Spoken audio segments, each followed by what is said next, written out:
நடந்து முடிந்த சட்டப்பேரவை கூட்டத்தொடர் குறித்த அரசியல் தலைவர்கள் தெரிவித்த கருத்துக்களை இப்பொழுது பார்க்கலாம்.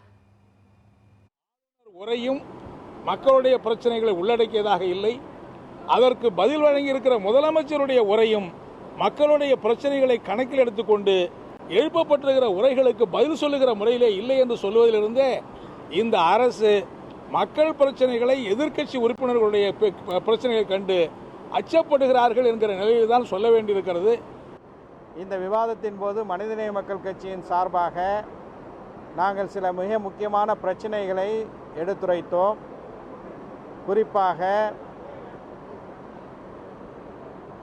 பேரறிவாளன் சாந்தன் முருகன் உள்பட அதேபோல 50க்கும் மேற்பட்ட முஸ்லீம் வாழ்நாள் சிறைவாசிகள் விடுதலை தொடர்பாக முன்கூட்டி அவர்கள் விடுதலை தொடர்பாக ஒரு கோரிக்கை வைத்தோம்.